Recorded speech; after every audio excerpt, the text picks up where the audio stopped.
Ah! What is up guys? This is to announce na hindi ako tumuloy sa pagjo-join sa CDO 500 into tour due to unforeseen circumstances.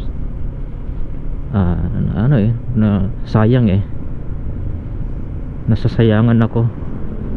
That was supposed to be my first endurance riding experience together with some of my friends sa aking trabaho at saka mga kasama ko, mga kaibigan ko. Unfortunately, dahil sa sudden change of mga travel activity kagaya nito, dahil kailangan akong pumunta ng Surigao City by Monday morning, at ngayon is Monday morning na.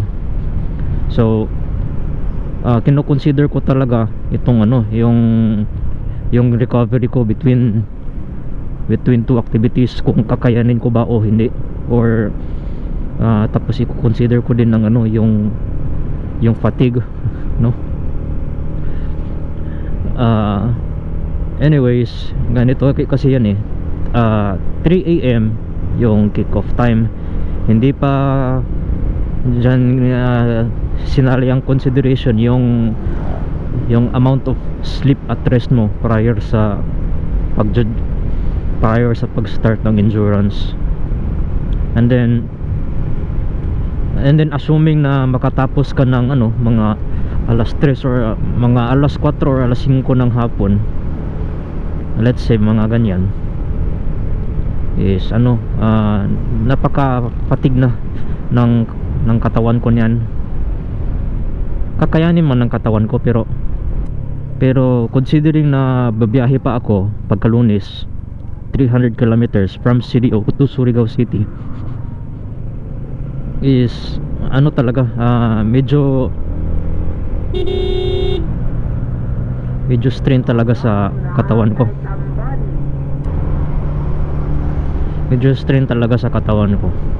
And then ayun, then napag-decide ko na lang at the last moment na hindi na lang ako tumuloy sa Indo Tour for that reason. Sayang and I see the pictures na okay, na-enjoy sila, nakauwi sila na safe, successful ang event. Tapos sa akin hindi ako nakasali, nahihinayang ako, nasayangan ako. But then trabaho is trabaho, due to unforeseen circumstances.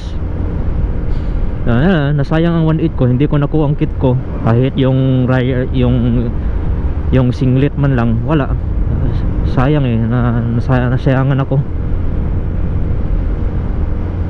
And that's life.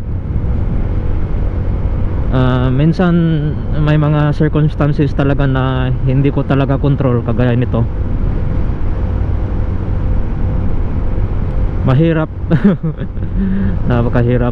But then it's my decision na hindi ako tumuloy, and for safety reasons din, dahil lawas ang puhunan kung sa Bisaya pa.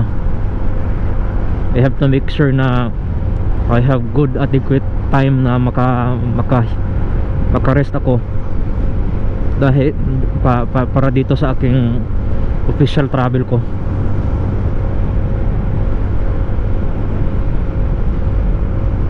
And then I don't know kung sasali ba ako sa susunod na endurance o hindi. Only who knows na baka anyways, this is not my this is not beyond this is not what I have expected.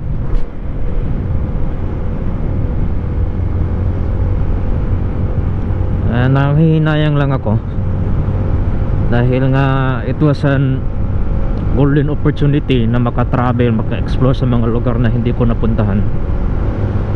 Lanao Sur, Cotabato, Tigkawayan, Almada, Maguindanao,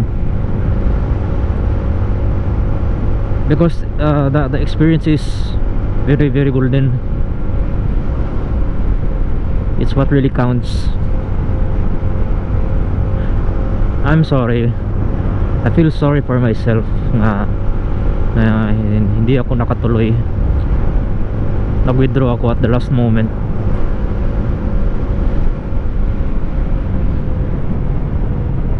Anyways guys, I hope na maintindihan yung frustration ko, yung disappointment ko, no? Frustration and disappointment.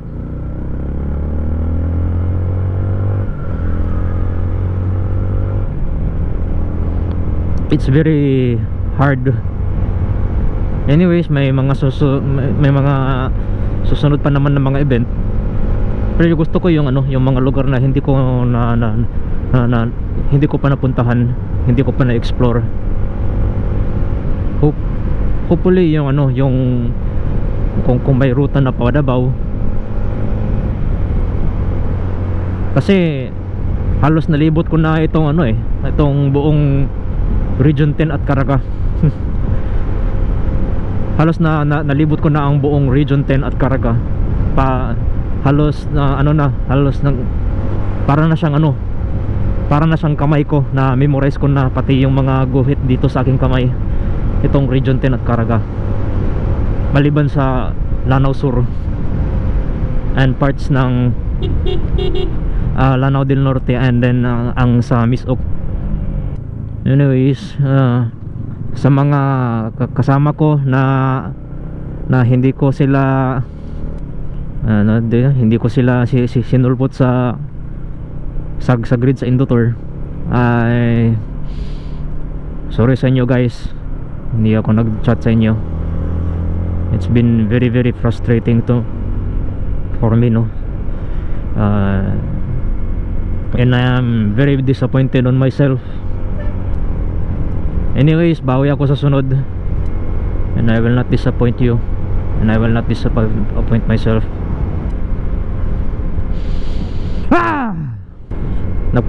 Nagpalabas lang ako ng aking damdamin, guys.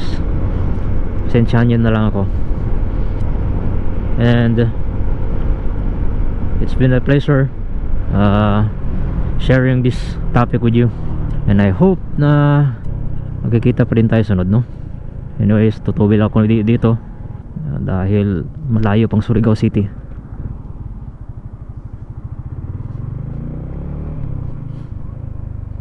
Shalom guys, bye bye.